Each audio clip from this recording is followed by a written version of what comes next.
A minha saudação a todos nesta oportunidade que estamos aqui para dar continuidade ao nosso curso teológico que estamos estudando as epístolas paulinas. Nas duas primeiras aulas, nós tivemos um aparato geral, né? Falando um pouco quem era o apóstolo Paulo. Na segunda aula, nós adentramos o livro, a carta aos Romanos. Nós falamos que esta carta, ela foi escrita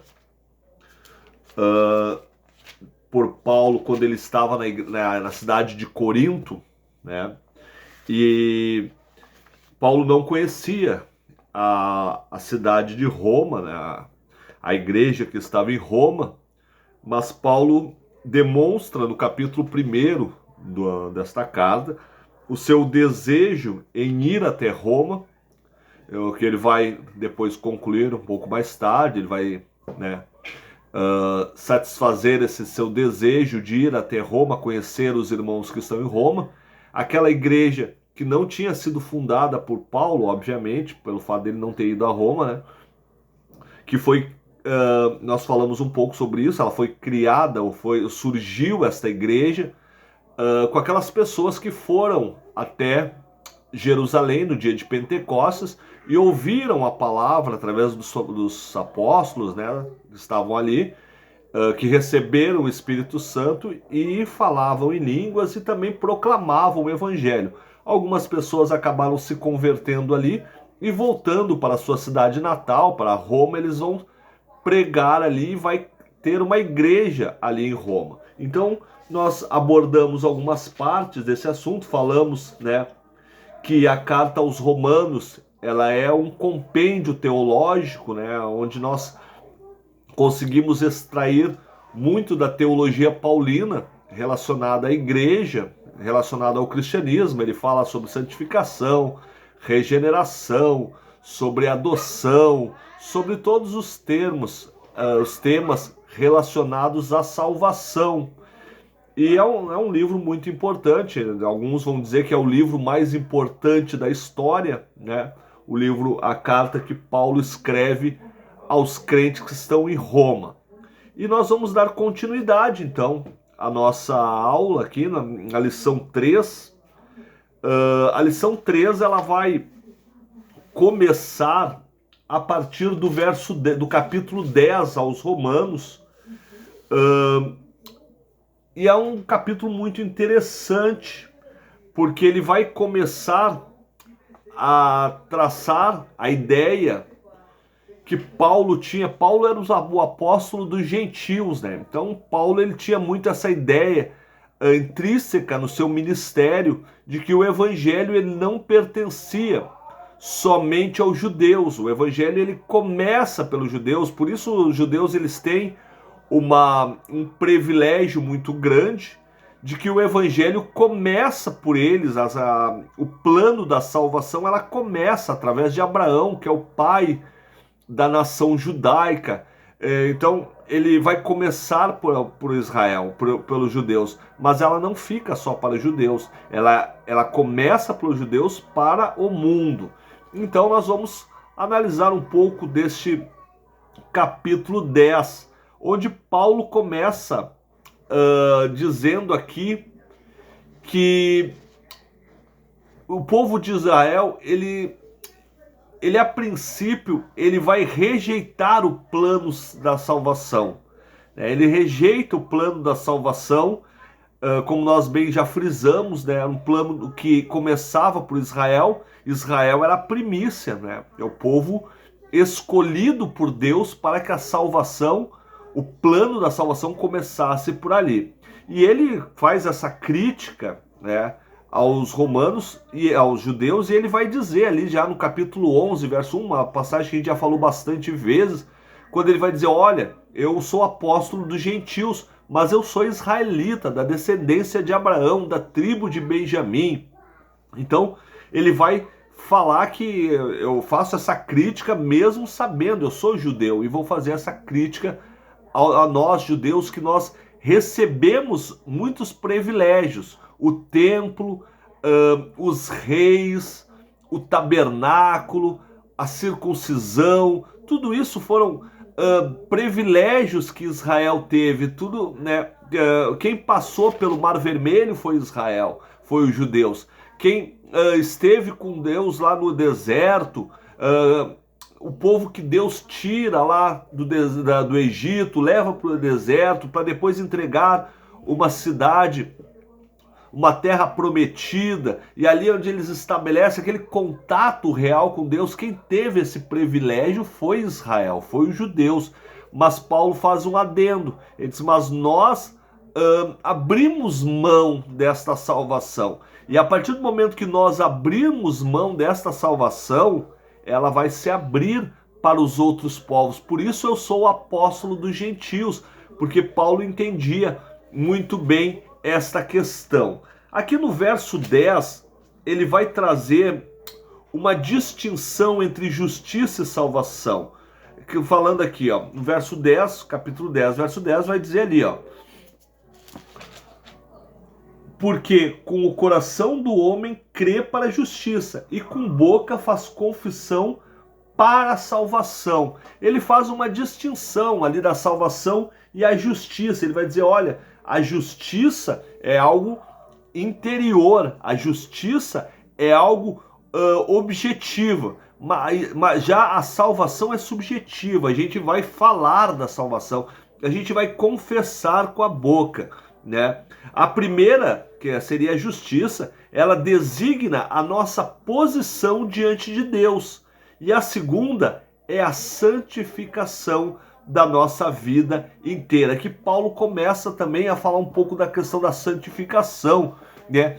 Que é algo interior e vai saindo para fora, né? A gente vai aceitando a palavra de Cristo. Ele está dizendo que aos crentes em Roma, vocês aceitaram a palavra e agora importa que isso se exteriorize. E como é que vai se exteriorizar a salvação? Através de uma vida santificada, através da santificação, através dos frutos. Então isso que Paulo está dizendo. No capítulo, ou melhor, no versículo 11 ao 21, ele vai começar a falar ali da questão da necessitando de mensageiro das boas obras. O povo escolhido afastou-se de Deus, não somente pela liberalidade da graça justificadora, mas porque havia uma diferença entre judeus e gentios no que diz respeito à salvação. E essa diferença, ela é bem clara, porque os judeus, daquela primeira discussão ali do primeiro concílio de Atos 15, né, os judeus entendiam que a salvação ela estava ligada ao povo judaico. Para ser salvo, o cristianismo ele precisaria passar. As pessoas que aceitavam o caminho, elas não iam para o cristianismo, elas precisavam ir para o judaísmo, para a cultura judaica. Aí entra a circuncisão, entra todas aquelas questões que estão dentro da tradição judaica, da cultura judaica. E Paulo vai fazer uma separação disso. Ele vai dizer, olha, isso não tem nada a ver. Eu posso ser salvo e circunciso. E ele vai lembrar Abraão. E ele vai dizer, olha, Abraão, ele foi salvo pela fé. Depois ele foi circuncidado. Depois ele entrou com a tradição, com a questão da obediência. Mas o que salvou Abraão foi a fé. Abraão creu. E aí depois, a partir do momento que ele creu, ele foi salvo. Depois segue os outros passos. Aí entrou a questão da circuncisão. A circuncisão que nada mais é do que uma confissão pública da posição diante de Deus, né? Era exteriorizar no seu corpo uma aliança que tinha com Deus. Hoje nós temos o batismo. O batismo ele serve também como essa posição que nós temos, mostrando ao mundo que nós aceitamos a Cristo como Salvador. Paulo se sentiu na obrigação de contestá-los, é isso que eu estou lhe dizendo, né? Ele inicia dizendo, não há diferença entre judeus e gregos. A partir do momento que aceita Cristo como Salvador, todos somos iguais. Não importa a nacionalidade, a etnia, a raça, o sexo, não importa. Importa que aceitou a Cristo, vai viver uma nova vida. Claro que uma vida de transformação, né? Na parte 1.3 vai falar da rejeição de Israel, que ela não é total. e nem final. O fato de Israel não ter aceitado a Cristo como Salvador não é algo definitivo. Não, é algo que vai ser resolvido. Nós vamos estudar um pouco disso lá quando entrarmos na escatologia, né? Nós vamos estudar um pouco disso na questão milenar, quando a nação de Israel vai reconhecer que Jesus é o Salvador, aquele Jesus que nasceu em Nazaré era verdadeiramente o Salvador. Então, ela não é definitiva. E aqui Paulo vai falar, aqui no 1.4, um remanescente salvo pela graça. O texto é muito bonito, ele vai dizer que é interessante e estimulante a nossa fé comentarmos o assunto. Mesmo nos piores dias de apostasia dos hebreus, sempre há um remanescente. Sempre havia alguém que segurava a fé. Mesmo nos momentos mais trágicos ali da nação de Israel, quando o povo estava mais afastado de Deus, nós podemos lembrar a questão do bezerro de ouro, né, que o povo se entregou à idolatria, mas sempre Deus mantinha um remanescente, alguém que segurava firme a fé. Amém, meus irmãos? Outros enxertados pela fé, no capítulo 11, do 13 ao 24, Paulo ele nunca abandonou a esperança de que por fim Israel voltasse para Deus em Cristo. Para o futuro de Israel, ele cria que as promessas de Deus, mesmo que levassem séculos para se cumprir, elas são infalíveis. São infalíveis. Deus disse lá para Abraão, há 4.000 anos atrás, olha, bendito serás a tua nação, bendito será o lugar onde colocares o pé, em ti serão benditas todas as nações da terra. A promessa de Abraão, ela se mantém até hoje, e Israel ainda vai ser resgatado por Deus quando verdadeiramente eles se entregarem ao Senhor novamente, entendendo que Jesus era o Messias, e Jesus é o Messias. Na parte 1.6, diz assim: Israel ainda será salvo como nação, está no capítulo 11, do verso 25 ao 36. Até peço que os irmãos leiam, irmãos. É muito importante. Aqui nós damos só uma visão geral. O importante é ler as escrituras. E aqui nós temos bem claro isso, né? Nós temos o texto e depois temos um comentário, que é muito importante. Não devemos jamais pensar que Deus o rejeitou e o abandonou para sempre. Como iria Deus abandonar o seu povo que tanto abençoou? Essa mensagem é para os nossos dias, para os dias de hoje. Por mais que Israel tenha se afastado de Deus, e nós estamos vendo no cenário mundial, né, o quanto Israel tem sofrido por esse afastamento de Deus, mas os olhos de Deus estão sempre sobre Israel. A mão de Deus está protegendo. No momento mais difícil, Deus vai interceder. E é assim, meus irmãos. Israel é a nação escolhida por Deus, lá desde Abraão, passando por todos os patriarcas, os juízes, os reis, as guerras, as conquistas, que nós estudamos isso no decorrer do nosso curso. Nós vamos entender o quanto Deus cuida de Israel. E Paulo ele faz menção disso, ele vai dizer, olha, é a nação escolhida por Deus, né? No sentido de salvação, a salvação está aberta a todos os povos. É aceitar Cristo como Salvador e andar no seu caminho, buscar um caminho de santificação, já está salvo. Mas aquele povo, por eleição, é o povo de Israel. Esse é aquele que Deus, é a menina dos olhos de Deus, é o povo de Israel. Nós não sabemos dizer a que distância esse evento e nem está o evento e nem da plenitude dos gentios, mas cremos que podemos estar mais perto do que supomos. Então a porta será fechada e a nação hebraica será enxertada da árvore para cumprir o último estágio do programa divino da história da humanidade. Esse texto é muito bonito quando ele fala de enxerto, né?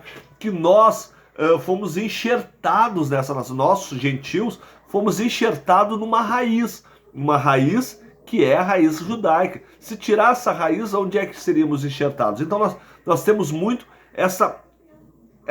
entender essa importância que existe a nação de Israel para nós, igreja. Por isso oramos por Israel, por isso que a Bíblia vai dizer, orai pela paz em Israel, né? Nós estamos vendo aí o cenário que está acontecendo aí, né? Nós devemos orar por Israel, porque nós somos enxertados nessa raiz, na raiz judaica, mas não da cultura judaica, da tradição, mas no sentido de que a salvação veio pela nação judaica. O próprio Jesus era judeu, né? Era judeu. A origem, a manutenção do termo final da criação, a providência e a redenção são de Deus o Pai. Porém, Paulo afirma que o Redentor virá para restaurar a nação de Israel e reconhecerão como seu Messias e arrependerão de tê-lo crucificado. Aqui está falando do cenário do milênio, né? No final do milênio, quando todo joelho vai se dobrar e toda língua confessará, inclusive a nação judaica. Nós vamos falar um pouco sobre isso nas aulas de escatologia. Nós temos aqui um breve questionário, né? Nós vamos passar aqui, depois nós voltamos na próxima aula e falamos dos questionários. O capítulo 2 aqui do nosso livro, ele vai narrar aqui o que acontece nos capítulos 12, verso 1 até o 16.2. Romanos 12, um texto muito conhecido aí pelos pregadores. Rogo-vos, pois, irmãos, pela compaixão de Deus, que apresenteis os vossos corpos como sacrifício vivo, santo e agradável, e não vos conformeis com este mundo. Os pregadores gostam muito, eu gosto muito dessa passagem, porque Paulo ele vai começar a fazer uma aplicação prática de tudo aquilo que ele falou. Olha, ele vai estar dizendo assim, ó, ele vai dividir esse texto em 3 partes da dedicação pessoal, fala de consagração, e ele vai dizer assim, ó, rogo-vos, pois, irmãos, que apresenteis os vossos corpos como sacrifício vivo, santo e agradável a Deus. Ele está falando de uma consagração pessoal, ele está chamando os romanos, chamando a igreja a uma vida de consagração para com Deus. A segunda parte ele vai falar sobre o uso dos dons, o serviço que nós devemos. Ele vai fazer até uma comparação com o corpo. Se o corpo, cada parte tem uma função, e se uma dessas funções não está bem estabelecida ou não está bem funcionante, todo o corpo vai sofrer. E o final aqui ele vai falar do dever cristão como membro da igreja. Então ele vai iniciar aqui, ó, pedindo com insistência que o cristão exponha, olha a expressão, que expressão interessante, exponha o seu corpo, que é o meio pelo qual a alma é resgatada e se manifesta, é onde o Espírito Santo habita, né? Paulo vai falar aos Coríntios depois, não sabeis vós que os vossos corpos são templo do Espírito Santo, e ele vai fazer esse chamamento, que a santificação, ela não é somente algo interior, ela tem que ser algo exterior, tem que estar na nossa pele, na nossa carne, é com o nosso corpo mesmo que nós vamos viver uma vida de santificação. Não há dúvida que alguém que se experimenta a perfeita vontade de Deus não se conforma com o sistema humano. Aqui o autor está fazendo referência ao capítulo 2, ao versículo 2. Não vos conformeis com este mundo. A palavra conformar no texto grego aqui está falando de não tomar a forma. Não tome a forma, não ande segundo o mundo, Paulo está dizendo, né? Vamos para o texto aqui, ó. Não sedes conformados com este mundo. E a partir do momento que nós temos o Espírito Santo em nossa vida, é muito difícil se conformar com este mundo. As coisas deste mundo começam a nos incomodar quando somos transformados, quando vivemos uma nova vida. E é aí que Paulo está fazendo menção disso. O apóstolo adverte que o mundo está sempre procurando amoldar-nos. E isso é uma realidade, irmãos. Nós podemos ver aí, né? E muitos de nós temos aceito esse modelo mundano nas nossas vidas e muito também nas nossas igrejas, né? Às vezes a gente tem um ritmo musical lá fora que a gente acha tão bonito e traz para dentro da igreja, ou algumas modas que são do mundo e a gente traz. Será que aí abre um pensamento aí, uma reflexão? Será que nós não estamos nos moldando com o mundo quando nós aceitamos esse tipo de coisa? Nós temos que abrir essa possibilidade aí para pensar sobre isso e nos arrepender se estamos fazendo isso. Se nós não estamos usando as modas do mundo, se nós não estamos nos moldando conforme o mundo, nós não estamos usando as músicas do mundo. Nós podemos ver na internet aí quantas igrejas que já aceitam músicas dos cantores do mundo dentro da igreja, se moldando para como o mundo, está seguindo o molde do mundo. Mas aí Paulo está dizendo aos romanos e está dizendo a nós: não vos conformeis, não vos moldeis com o mundo. A igreja, ela é novidade de vida, ela é ímpar, ela é diferente. A igreja que vai morar no céu, ela é diferente do mundo. Ela não usa as coisas que vêm do mundo. No tocante ao uso dos dons, ele enfatiza no versículo 3 que Deus opera de acordo com a medida da nossa fé. Olha que interessante. No versículo 3 aqui, vai dizer assim, ó: pois eu digo, pela graça que é me dado, a cada homem dentre vós, que não pense de si mesmo mais alto do que deve pensar, senão que pense com sobriedade, segundo a medida da fé que Deus deu a cada homem. Paulo está dizendo assim: não se vanglorie das coisas que tu tem, das coisas que tu faz, até do quanto Deus te usa. Não se vanglorie. Isso está relacionado à medida da fé, né? É a medida de fé que Deus nos deu para trabalharmos, para servirmos, para ganharmos almas para o seu reino.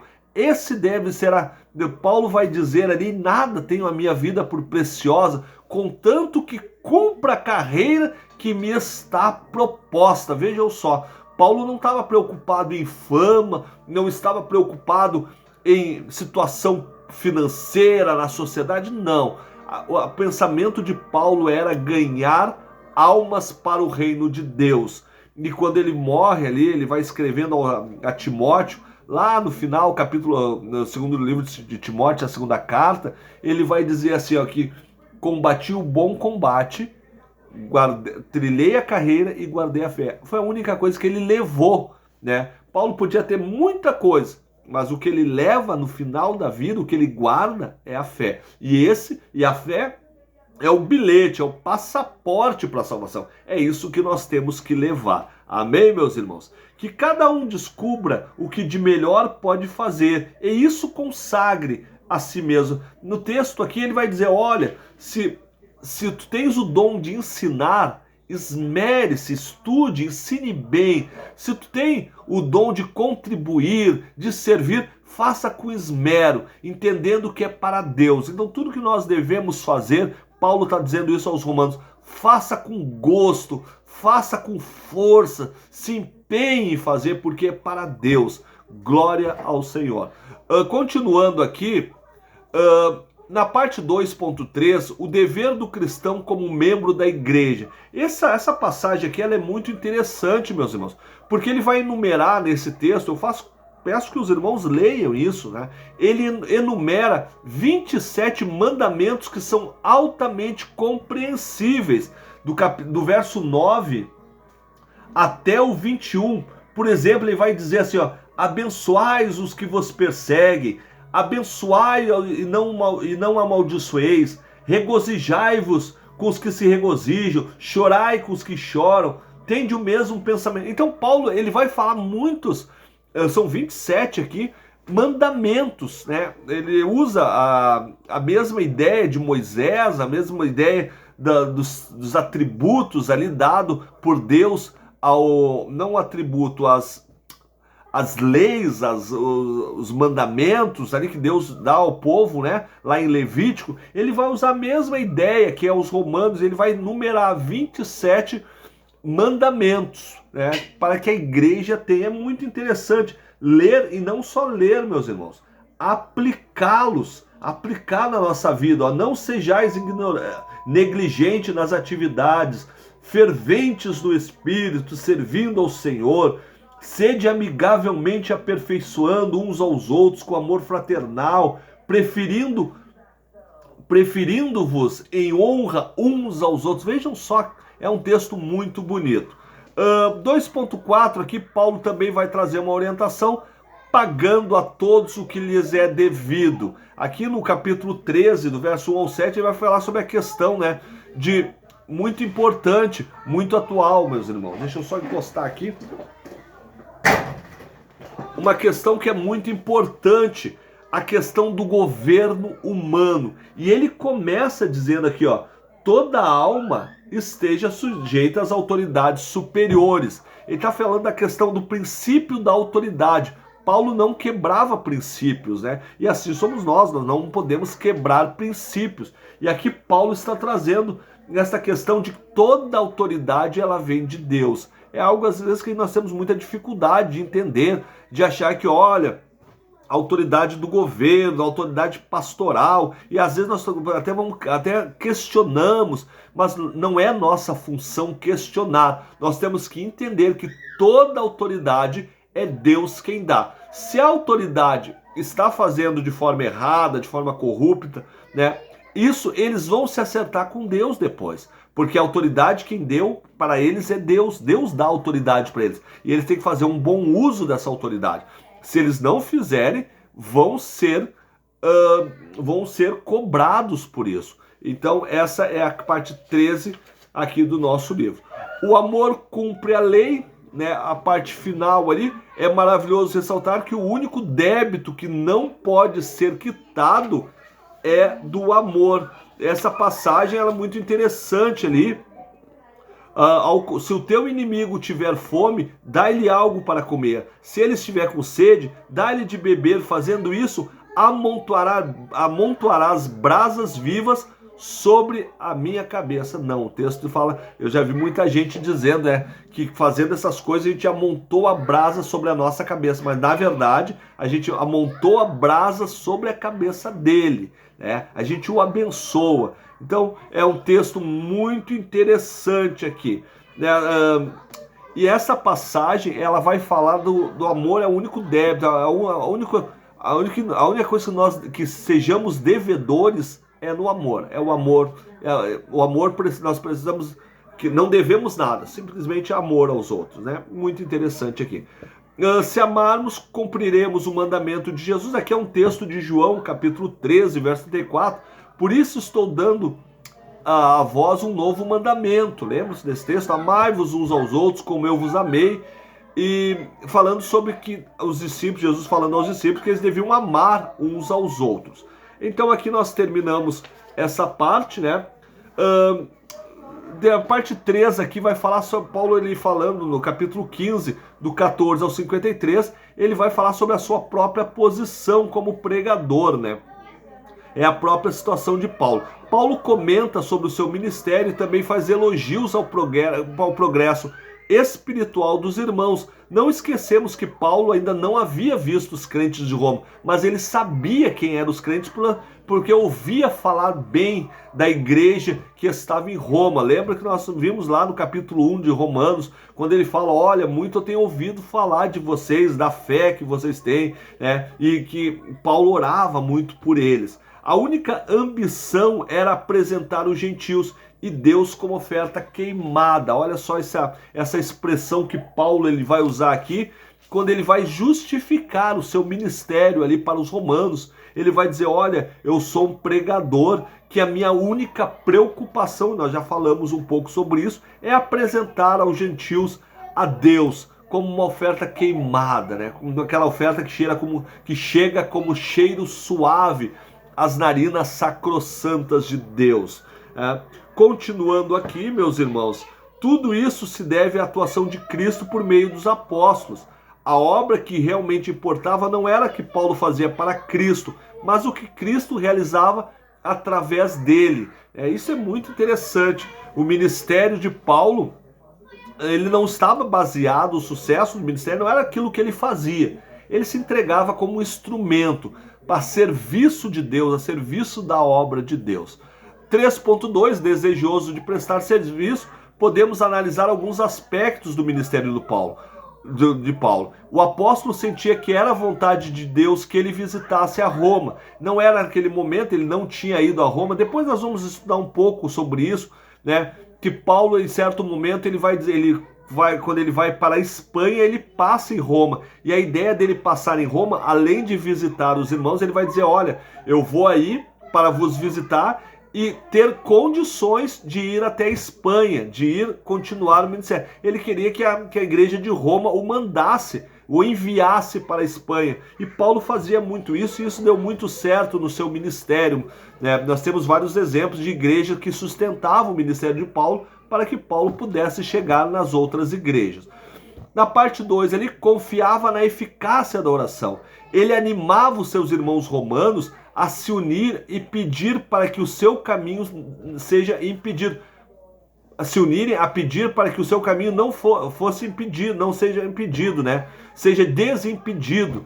Ele para abrir os caminhos, mais ou menos assim, né? Aqui no verso 30 e 32, até a gente pode ler essa passagem, né? Romanos 15, 30, 32 vai dizer o seguinte: e agora eu suplico-vos, irmãos, por nosso Senhor Jesus Cristo e pelo amor do Espírito, que luteis junto comigo nas vossas orações a Deus por mim, para que eu seja livrado dos incrédulos que estão na Judeia, e que o meu serviço em Jerusalém seja aceito pelos santos, para que eu chegue até vós com alegria pela vontade de Deus e possa revigorar-me convosco. Paulo está falando, olha, orem por mim para que aqueles impeditivos sejam derrubados e eu possa chegar até visitar vocês aí em Roma. Ele confiava na oração e ele pede ali a oração para a igreja de Roma. No final aqui então, para terminar, com recomendações pessoais, né? O interesse pessoal pelos companheiros cristãos. Essa passagem aqui, meus irmãos, ela é muito interessante, porque Paulo ele vai fazer uma referência às igrejas. E aqui, né, em Roma, as igrejas se reuniam nas casas, né? Então ele vai, recomendo-vos Febe, nossa irmã, a serva da igreja que está em Sicreia. Então ele vai numerar, se não me engano, são 5 igrejas aqui, a igreja que está na casa do fulano, a igreja que está na casa do ciclano. Então ele vai fazer uma saudação especial a todas essas igrejas. É uma janela que se abre para visualizarmos o coração do apóstolo. Nós aqui vamos entender que Paulo ele se interessava por pessoas, ele sabia nome de pessoas, ele sabia o que estava acontecendo, embora ele nunca tivesse visitado Roma. Ele sabe quem é a igreja, ele sabe quem é as pessoas que estão lá. E é muito interessante essa passagem. Aí estão as mulheres. Interessante que ele faz referência a muitas mulheres ali. Febe, Priscila, Maria, Júnia e outras. O apóstolo percebeu o imenso auxílio que as santas mulheres podiam oferecer ao ministério do evangelho. E aí estão homens, velhos, moços, pais, irmãos. Então, toda a igreja, ele vai fazer questão de mencionar a igreja que está na casa daquelas mulheres ali, mulheres valorosas, na igreja de Roma. Esta igreja de Roma era um modelo para outras igrejas. Será que podemos alcançar a mesma unidade espiritual que marcou a existência desses primeiros crentes? Então, por fim aqui, meus irmãos, vai falar aqui na página 60, né?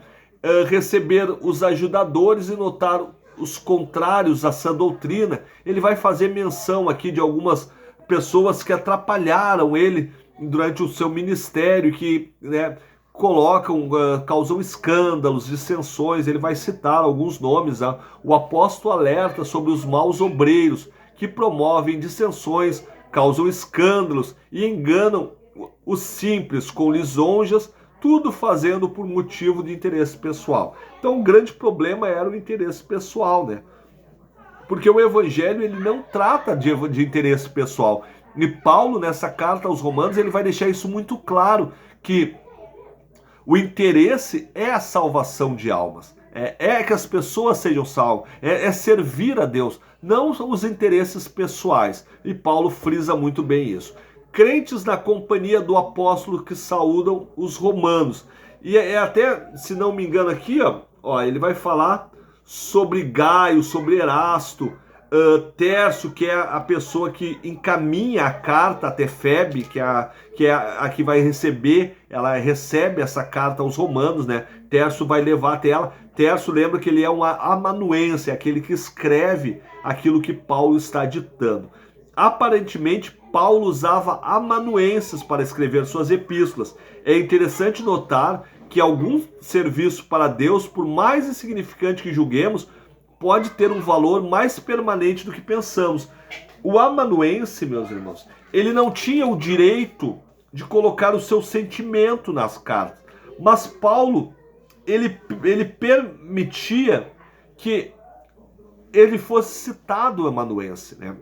Ele não deixava ali aquele trabalho como algo vão. Ele vai citar, olha, o amanuense Tércio, né? Ele vai fazer questão de citá-lo. É muito interessante. Amanuense é aquele que escreve aquilo que Paulo escrevia. Né? Lembra que nós falamos um pouco sobre no Evangelho de Marcos, né? Que Marcos, talvez, um pouco mais, Marcos ele é o escritor do livro, né? Do Evangelho, mas ele se torna mais ou menos o amanuense de Pedro, porque ele vai escrever aquilo que Pedro dizia no Evangelho.